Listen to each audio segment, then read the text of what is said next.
नमस्कार दोस्तों, मैं Ashok sir Anjali coaching centre फुटब्रास में आपका स्वागत करता हूं। फ्रेंड्स, आज के क्लास में हम लोग 12वीं क्लास के 100 मार्क्स के हिंदी दिगंत भाग 2 के काव्य खंड का तीसरा चैप्टर पद जो तुलसीदास रचित है, उसके कवि तुलसीदास जी का परिचय और इस चैप्टर का सारांश पढ़ते हैं। तो क्लास शुरू करने से पहले आपसे एक छोटी सी रिक्वेस्ट है कि यदि आप लोग इस चैनल पर नए हैं या पहली बार आए हैं तो सब्सक्राइब करके घंटी के बटन को दबा लें, जिससे आगे आने वाले सभी वीडियो का नोटिफिकेशन आपको मिल सके। तो चलिए शुरू करते हैं आज का क्लास। नमस्कार दोस्तों, हम लोग शुरू कर रहे हैं काव्य खंड का तीसरा चैप्टर पद जो तुलसीदास रचित है। इसके कवि तुलसीदास के जीवन परिचय। चलिए हम लोग चलते हैं कवि परिचय पर। क्या है देखिए, गोस्वामी तुलसीदास का जन्म 1543 ईस्वी में बांदा जिले के राजपुर गांव जो उत्तर प्रदेश में हुआ था। उनके पिता का नाम आत्माराम दुबे तथा माता का नाम फुलसी था। इनका जन्म मूल नक्षत्र में हुआ था। मूल नक्षत्र में बालक का जन्म अशुभ माना जाता है, इसलिए माता पिता ने उन्हें जन्म से त्याग दिया था। क्या था फ्रेंड्स कि तुलसीदास जी का जन्म जो था वह मूल नक्षत्र में था और इस नक्षत्र में जन्मे बालकों को अशुभ माना जाता है, इसलिए तुलसीदास जी के पिता माता ने उसे त्याग दिया, बचपन से ही में ही त्याग दिया, जिसके कारण तुलसीदास जी को अपना जीवन भिक्षाटन करके गुजारना पड़ा। बहुत कष्ट हुआ उन्हें। तुलसीदास जी के बचपन का नाम राम बोला था। गोस्वामी तुलसीदास के दीक्षा गुरु नरहरि दास थे और शिक्षा गुरु शेष सनातन काशी के विद्वान थे।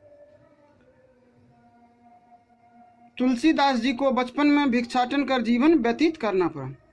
फ्रेंड्स, कि जब तुलसीदास जी भिक्षाटन कर रहे थे उसी वक्त नरहरि जी उनको मिले और उन्हें दीक्षा दिए। चलते हैं आगे। तुलसीदास का विवाह दीनबंधु दास की पुत्री रत्नावली से हुआ।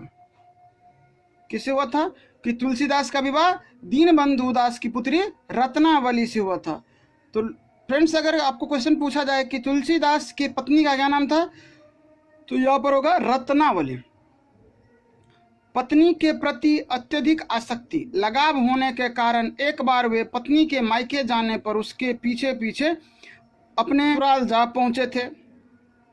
तो क्या हुआ फ्रेंड्स कि तुलसीदास जी को अपनी पत्नी से बहुत ज़्यादा लगाव था, बहुत ज़्यादा प्रेम था, जिससे वशीभूत होकर वह जब उसकी पत्नी ससुराल चली नैहर अपने मायके चली गई तो तुलसीदास जी उनके पीछे पीछे हो लिए और वो भी अपने ससुराल पहुंच गए। तब पत्नी ने फटकारते हुए कहा था। क्या कहा था फ्रेंड्स? देखिए यहाँ पर एक दोहा है। लाज न आवत आपको दौरे आय हूँ साथ, धिक धिक ऐसे प्रेम को कहा कहो मैं नाथ।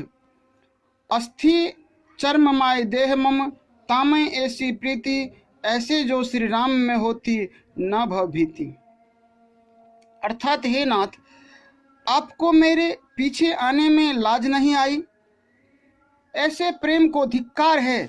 अस्थि चमड़ी से बने इस देह से ऐसा प्रेम, यदि इतना प्रेम श्री राम से हो जाता तो आपका जीवन सफल हो जाता।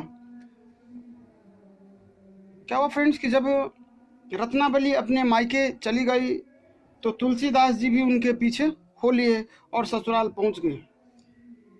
तब पत्नी ने तुलसीदास जी को फटकारते हुए कहा था कि हे नाथ, ये चमड़ी और अस्थि मतलब हड्डी से बने शरीर से जितना लगाव है आपको, अगर उतना लगाव श्री राम से हो जाता तो आपको जीवन सफल हो जाता।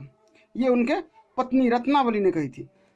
तो देखिए यहाँ पर कि पत्नी की ऐसी फटकार, पत्नी आसक्त तुलसी को महान राम भक्त एवं महाकवि बना दिया।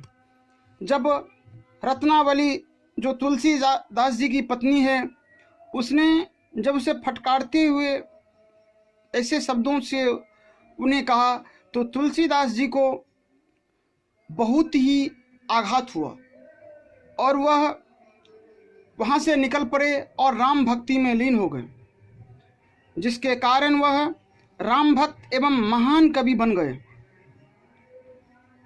उन्होंने रामानंद से राम भक्ति की दीक्षा ली और उन्हें अपना गुरु बना लिया। तुलसीदास काशी व चित्रकूट में रहकर अनेक काव्यों की रचना की।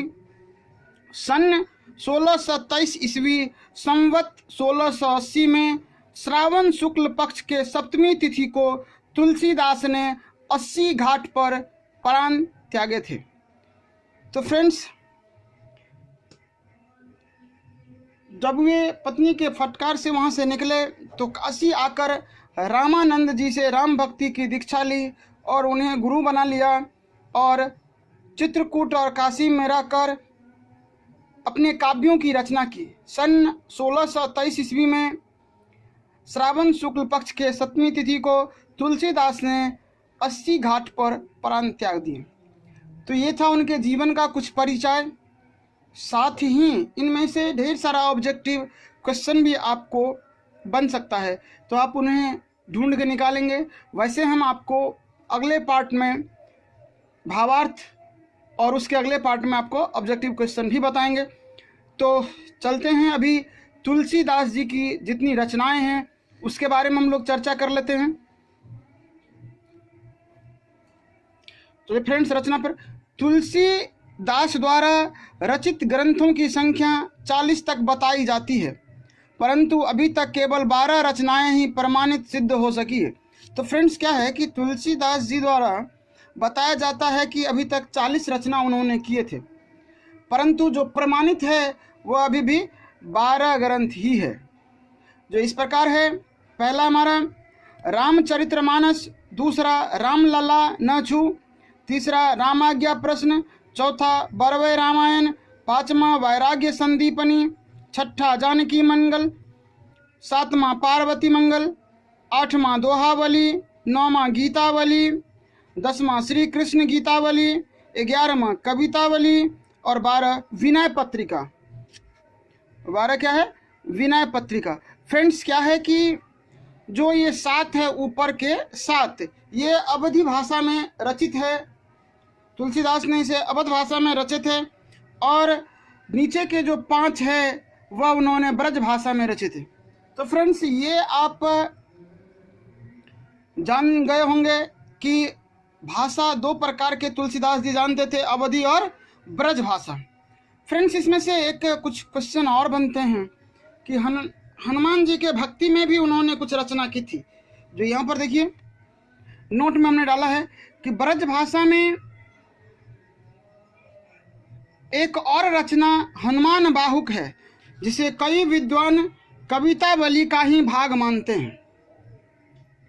तो फ्रेंड्स, क्या है कि हनुमान जी के भक्ति में तुलसीदास जी ने हनुमान बाहुक की रचना की थी, परंतु कई विद्वान जो हैं इन्हें कवितावली का ही भाग मानते हैं, इसलिए प्रमाणिक ग्रंथ 12 हुए।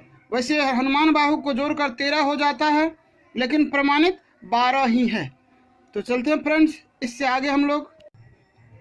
फ्रेंड्स, महाकवि गोस्वामी तुलसीदास राम भक्ति शाखा के प्रतिनिधि कवि हैं।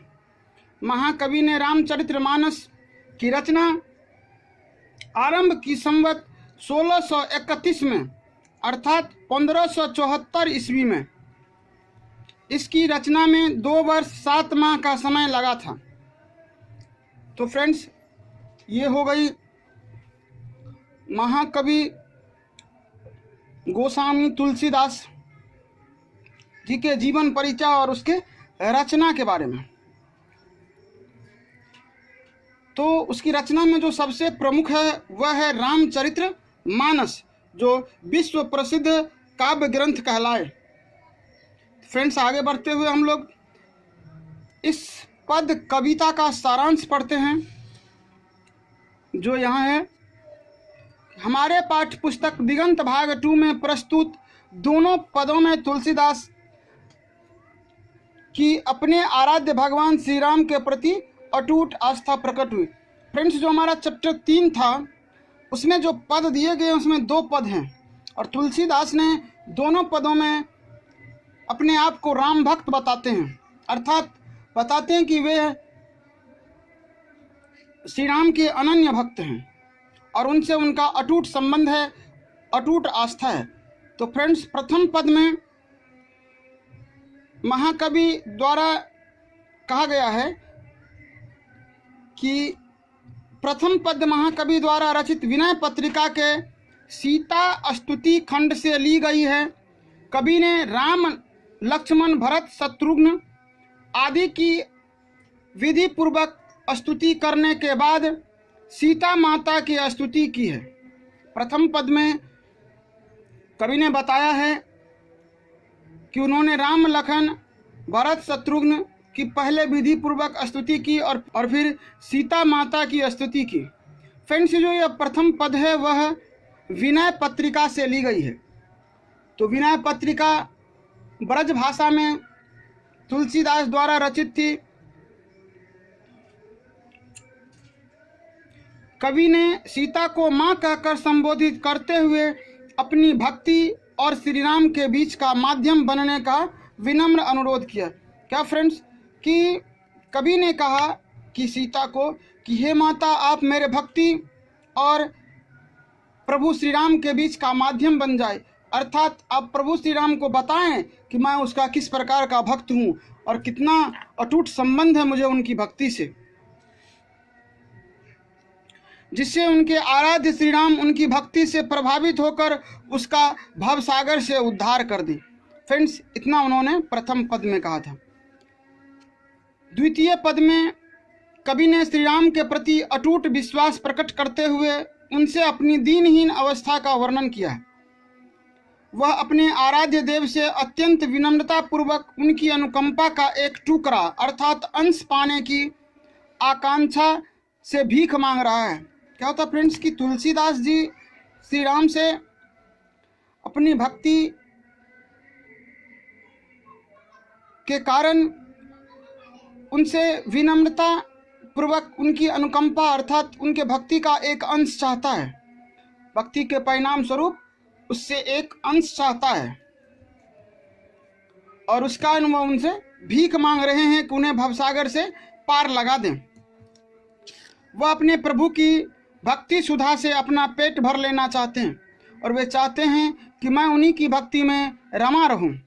तो इस प्रकार फ्रेंड्स, इस कविता का सारांश भी खत्म होता है और हम लोग इससे आगे अगले चैप्टर में पढ़ेंगे। तब तक के लिए जय हिंद। Thanks for watching.